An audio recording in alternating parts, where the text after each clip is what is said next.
Me llamo Tobias, tengo 7 años, vivo en José C. Paz. Yo voy a la escuela 40 y a veces me cuesta levantarme y mi mamá siempre me pasa la ropa y yo me visto todo, me cepillo los dientes, me lavo la cara y después me pongo la zapatilla, me voy al colegio. Mi juego favorito es el peluchito de gato. Mi abuela me lo regaló y me puse feliz. Cuando voy a la plaza me gusta jugar a la hamaca y el tobogán. Cuando me meto en tobogán hay como unas pelotitas que cuando lo tocas te agarra como corriente.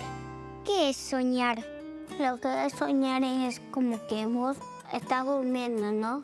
Y después es como que tenés un sueño lindo y después le decís a tu mamá y después se cumple tu sueño, como que se cumple, es como un deseo realidad, pero se cumple. Es como que yo me duermo y parece todo borroso y a veces sale bien. ¿Cuál es tu sueño? Mi sueño es cuando sea grande ser veterinario con muchos perritos, tener una casa y muchos perritos y gatitos.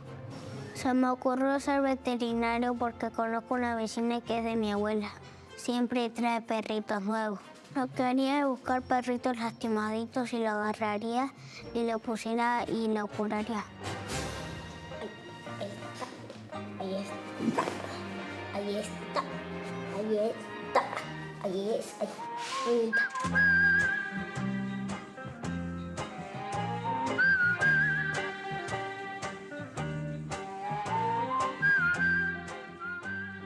Listo. Ahí está todo. No me escucha.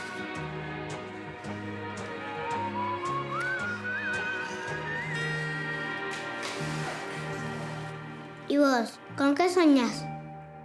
Tobias toma 2. Mi mami se llama Rumi, mi papi se llama Víctor y mi perrita se llama Bella. Me gusta la hamaca porque mi mamá me empuja. Otro sueño que yo tengo es que no haya mucha violencia. Toto, toto, toto, toto. Caramelo.